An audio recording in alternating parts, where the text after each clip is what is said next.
반갑습니다. 김용민 대표입니다. 오늘 시장에서 윤석열 대통령께서 미국 국빈 방문 첫 일정부터 투자 유치를 이끌어냈죠. 넷플릭스가 한국에다가 4년 동안 3조 3천억 원을 투자하겠다라는 이슈가 나왔습니다.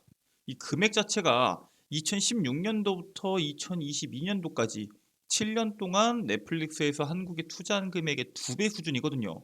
하지만 이것보다 앞으로 나올 수 있는 이슈가 훨씬 더 크기 때문에 현재 이번 국빈 방문 일정 속에서 나올 수 있는 이슈들을 시장의 많은 참여자들이 주목해서 보고 있습니다. 본격적인 일정이 이제부터 나올 예정인데 반도체나 자동차와 같은 한국 수출의 대표적인 산업을 가장 주목을 하고 있습니다. 특히나 최근 반도체보다 자동차 산업이 수출에 더 큰 비중을 차지하고 있기 때문에 현대차를 주목하지 않을 수가 없겠죠. 이제부터 여러분들께서 현대차와 더불어서 주목하셔야 되는 현대차와 함께 성장할 수 있는 종목에 대해서 말씀을 드리려고 합니다. 현대차가 최근에 37조 잭팟이 터졌죠.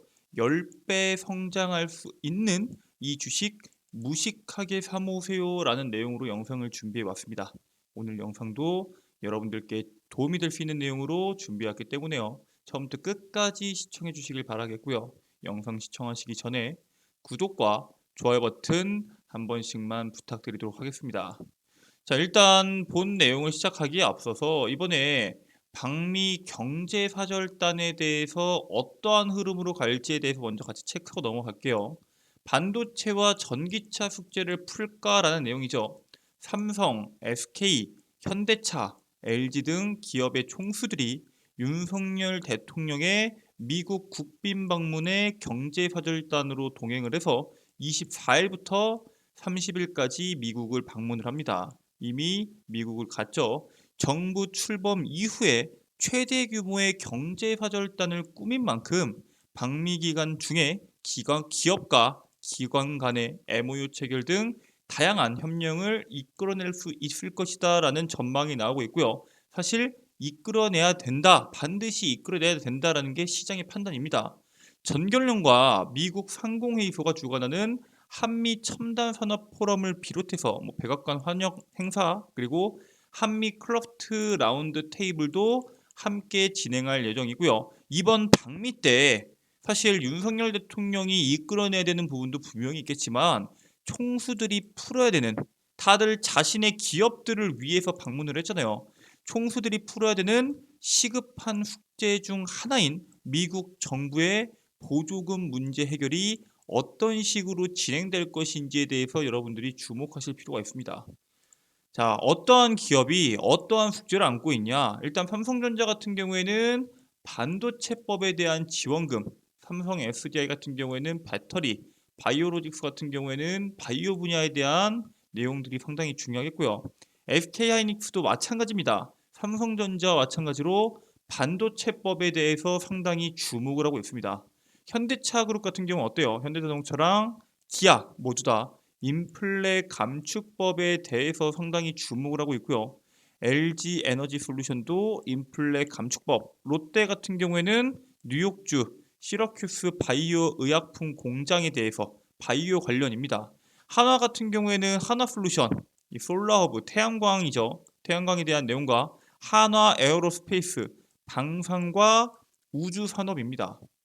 사실상 여기에서 가장 중요한 게 요 반도체법과 IRA겠죠. 규모가 워낙 크고 우리나라 경제에서 수출의 대다수를 차지하고 있기 때문에 이 두 부분에 대해서 상당히 많은 관심이 쏠리고 있습니다. 일단 삼성 SDI가 이번에 GM과 반도체 공장 건설에 대한 이야기가 발표가 됐죠. 25일 날 삼성 SDI와 GM이 미국의 새 합작 배터리 공장 건설 계획을 발표할 전망이고요.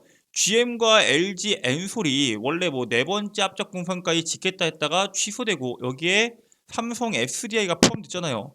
LG 엔솔과 GM이 짓는 이 공장이 26억 달러를 들여서 미시간주에 건설 중인데 이것보다 더 많은 비용을 들여서 더 크게 공장을 지을 것으로 전망이 되고 있습니다.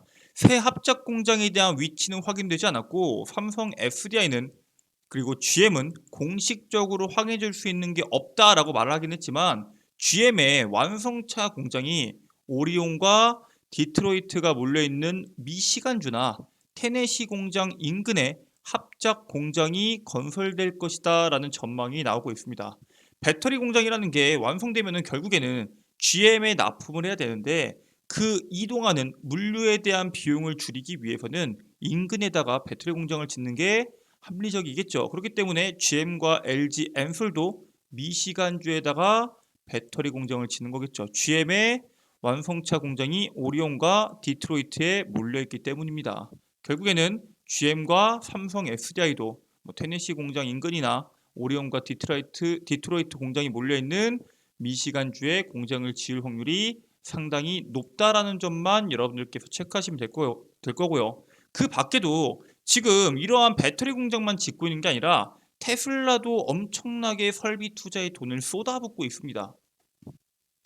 이게 EV에 대한 가격이나 추진과 하반기 사이버 트럭 출시를 앞두고 올해 설비 투자의 최대 90억 달러를 지출 계획을 갖고 있는 게 바로 테슬라입니다. 12조 원에 대한 지출을 예정하고 있고요. 테슬라가 비용 절감 노력을 계속해서 강조를 했는데 사실 이 설비 투자에 대한 전망치는 계속해서 증가하고 있습니다. 즉 지금은 아무리 비용을 절감하려고 노력한다고 하더라도 설비 투자에 돈을 쓰지 않을 수가 없는 상황이고요. 특히나 올해 1분기 중으로 제조 공장이나 아니면 장비에 테슬라가 지출한 금액은 1분기에 21억 달러입니다. 전년 동기가 18억 달러고요. 지난 분기 4분기가 19억 달러인데 지금 시간이 지날수록 그 투자가 계속해서 늘어나고 있습니다. 언제가 정점이고 고점일지는 알 수는 없겠지만 지금은 공적적으로 설비 투자에 돈을 쏟아붓고 있는 시기고요. 현재 건설 중인 공장은 없지만 새 공장이 없어요. 멕시코 기가팩토리 착공이 3월 달에 3개월 이내에 진행될 수 있다라고 언급이 됐고요. 거기에 더불어서 사이버 트럭 출시에 기존 공장 생산 능력을 확장할 예정을 가지고 있습니다. 즉 기가팩토리도 짓고 사이버 트럭 출시로 인해서 기존 공장에 대한 생산 능력도 늘리게 되면은 당연히 자동차 생산량이 늘어날 수밖에 없고요. 거기에 따른 부품사들이 수혜를 받을 수 있다는 점에 대해서 여러분들께서 주목을 하셔야 됩니다.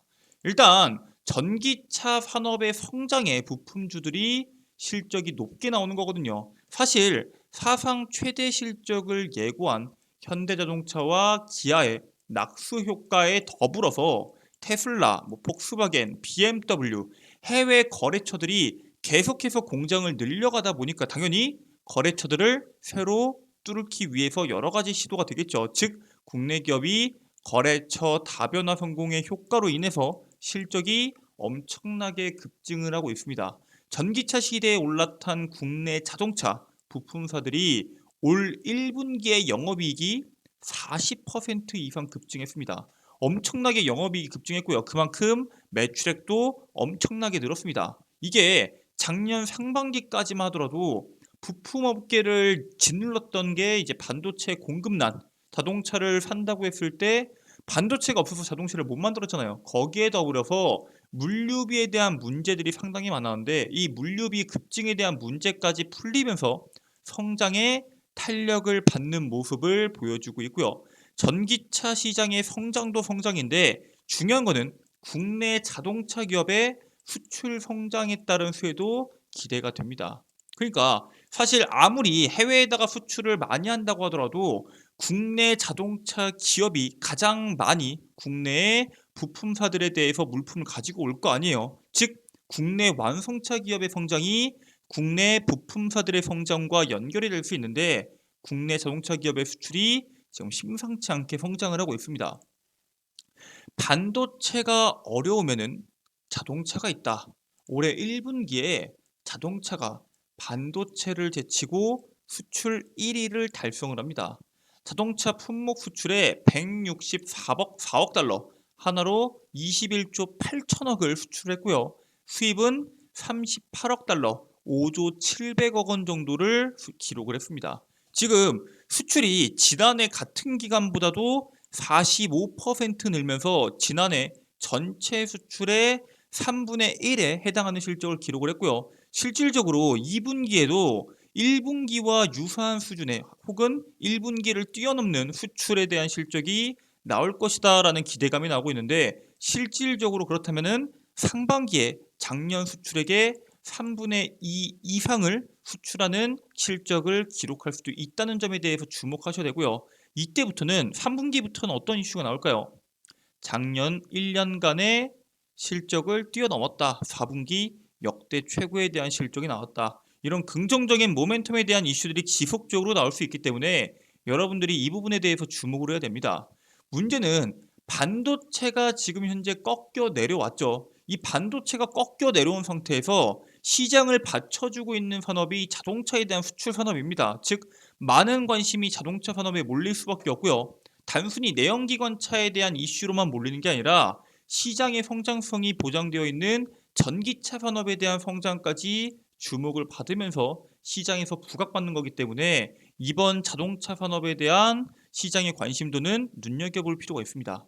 특히나 반도체, 석유화학, 선박 등 다른 품목을 제치고 올해 무역 수지 업종 1위 기록을 전망하고 있고요.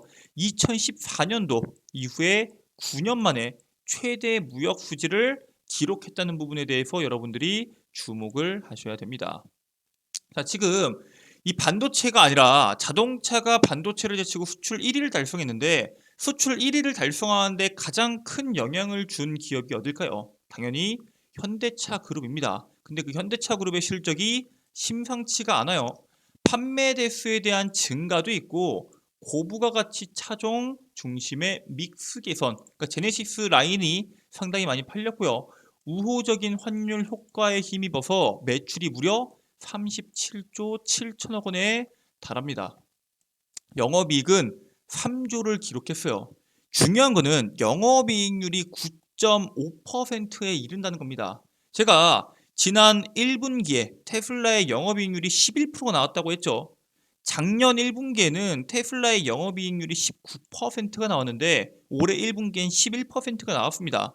테슬라의 최고 재무 책임자가 이 영업이익률을 20%에 맞추겠다고 했는데, 사실 완성차 업계 중에서 영업이익률이 10%에 육박하는 것은 엄청난 실적이고요. 그렇기 때문에 지난 10년 새 최고 기록을 달성했다라는 기사가 나오고 있습니다. 엄청난 겁니다.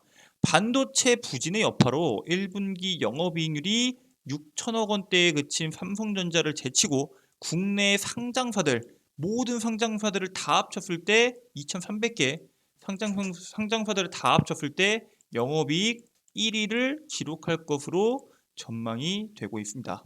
얘네가 2030년도까지 미국에서 전기차 판매를 10배 이상 확대를 준비하고 있고요. 미국과 유럽 등 세계적인 자동차 시장에 공격적인 투자를 현재 진행하고 있습니다. 즉, 지금 이상의 영업이익률이 나오기에 충분하다라는 겁니다. 사실 전기차가 내연기관차보다 훨씬 더 가격적인 메리트가 있죠. 특히나 이 물품을 조달함에 있어서, 특히 물건을 떼움에 있어서 가까이 있으면 가까이 있을수록 거기에 따른 비용 부담이 줄어들거든요. 우리나라 같은 경우에는 바로 옆에 있는 K 배터리에서 배터리를 갖고 오고, 양극재도 그렇고 대다수가 국내에서 만들어서 수출할 수도 있고, 그게 아니라고 하더라도 K 배터리 기업들이 유럽도 미국도 현재 진출해 있기 때문에 물건을 떼왔을 때 영업 마진율이 상당히 유리할 수 있다는 강점도 가지고 있습니다. 자, 일단 이번에 정의선, 최태원, 미국서 전기차 배터리 동맹 구축 6조 5천억 합작 공장 설립이라는 내용이 나왔죠. 현대차 그룹이 윤석열 대통령 방미 중에 총 50억 달러가 투입되는 미국 전기차 배터리 합작 공장 설립 건설을 확정을 지었습니다. 이 6조 5천억 중에서 3조 2천억씩 5대5 비율로 SK온과 현대차 그룹이 투자를 해서 공장을 짓는 거고요. 현대차와 SK온이 절반씩 부담하는 이 투자권은 전기차 격전지로 부상하는 미국에서 양사간 첫 전기차 배터리 동맹이라는 부분에 대해서 주목을 하셔야 됩니다. 얘네가 미국 조지아주에 지어질 합작 공장 배터리 공장 생산 능력이 35기가와트시로 전기차 30만 대분이거든요. 이 현대차 같은 경우에는 합작 공장 설립으로 인해서 북미 지역 전기차 생태계 구축의 핵심인 배터리 공급 파트너사 확보에 성공했다라고 보시면 될 것 같습니다. 물론 현대차 그룹이 SK온에서만 배터리를 100% 확보하진 않겠지만 결과적으로 안정적으로 배터리를 확보할 수 있고 비용적으로 유리할 수 있는 투자를 통해서 이 마진 단가를 많이 챙겨갈 수 있다라는 강점을 주목할 필요가 있고요. 사실 이렇게까지 투자를 하면서 계속해서 미국의 눈치를 보는 이유가 뭐냐면은 이번에 미국에서 보조금 현대차랑 일본이랑 유럽차 다 못 받았죠. 미국 자동차 기업들과 폭스바겐은 받았습니다. 폭스바겐을 제외한 기업들이 보조금을 받지 못하게 되는 만큼 기존 내연기관차의 점유율 확보에 대한 경쟁이 심화될 전망입니다. 현재 미국에서 많이 팔리는 자동차들 있죠. 도요타 같은 것들. 근데 도요타가 보조금을 받지 못합니다. 현대차가 공장을 빨리 지어서 전기차에 대한 생산량을 늘리고 보조금을 받아서 가격적인 메리트를 갖고 간다면은 만약에 내연기관차에서 전기차로 넘어간다고 했을 때 지금은 폭스바겐과 도요타의 경쟁이지만 현대차와 폭스바겐의 경쟁이 될 수 있는 가능성이 상당히 높습니다. 물론 여기에 미국의 전기차 기업들은 다 껴야겠죠.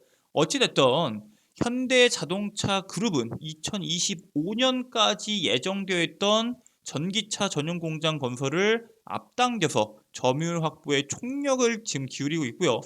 경쟁 업체인 독일 폭스바겐은 원래 당초에 IRA 전기차 보조금 지급 대상에서 제외됐었는데 배터리 요건을 충족시키면서 사흘 만에 적용 대상으로 지정이 됩니다. 즉 현대차 그룹도 이 배터리에 대한 혹은 완성차에 대한 조건만 충족시키면 바로 적용 대상으로 지정될 수 있다는 점에 대해서 주목을 해야 되고요. 1분기 어닝 서프라이즈를 현대차가 기록을 했죠. 앞으로 미국의 도요타의 점유율을 일부 확보한다고 했을 때 급격한 실적 성장이 기대되는 만큼 현대차에 납품하는 부품사들까지 같이 동반 성장할 수 있다는 부분에 대해서 주목을 하셔야 됩니다. 문제는 현재 미국만 바라보고 있는 게 아니죠.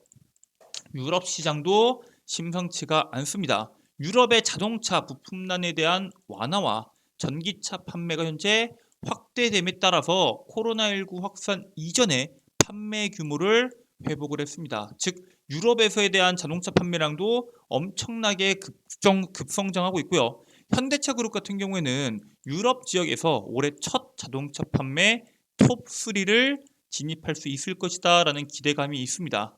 유럽 같은 경우에는 국가별로 단계적으로 전기차에 대한 보조금을 줄이고 있습니다. 중국도 줄이고 있고 사실 우리나라도 줄이고 있고 미국 같은 경우에는 고속 성장을 위해서 보조금을 뿌리고 있는 추세죠. 이 보조금을 줄이고 있는 추세 가운데 우리나라 현대차에서 하반기에 출시 예정인 코나 일렉트리닉 같은 경우에는 보조금을 받을 수 있습니다. 그렇기 때문에 보조금에 대한 효과와 신차 효과가 더해져서 엄청난 실적이 나올 수 있을 것이다 라는 기대감이 나오고 있는데 사실 유럽 같은 경우에는 소형차를 선호합니다.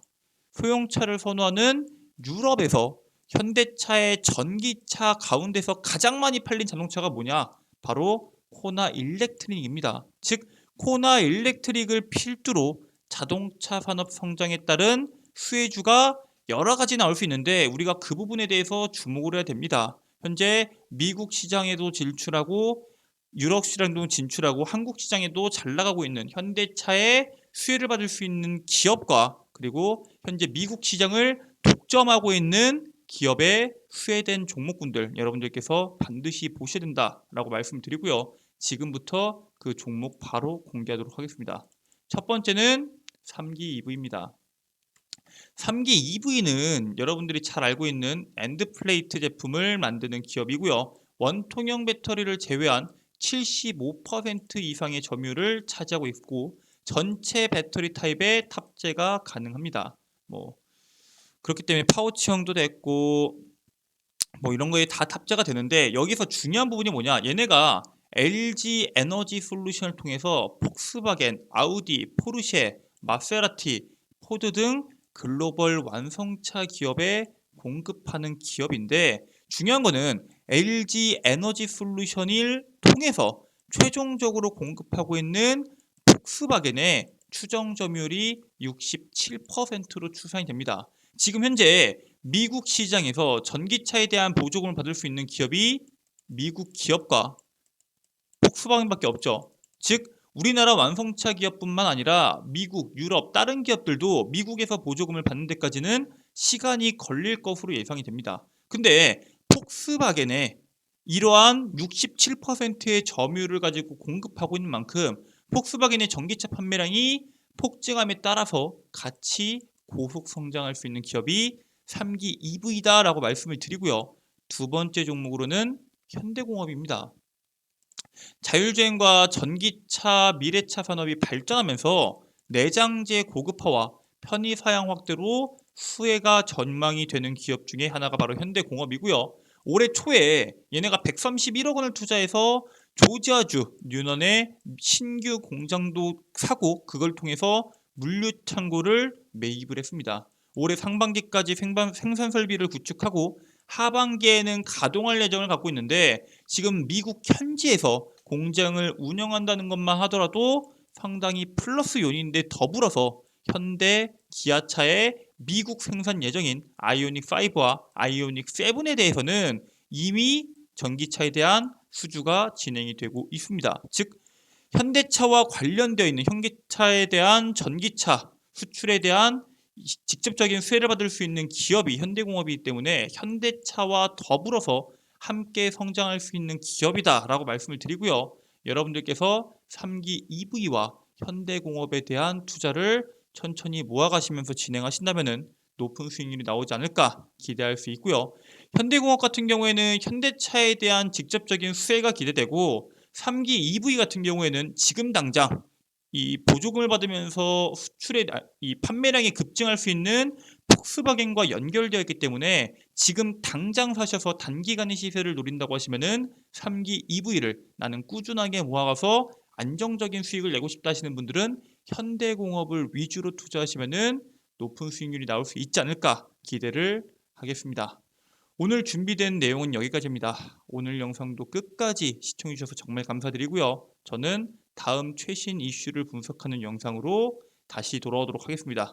끝까지 시청해 주셔서 감사합니다. 그리고 영상 종료하시기 전에 구독과 좋아요 한 번씩만 부탁드릴게요. 네, 다들 고생하셨습니다.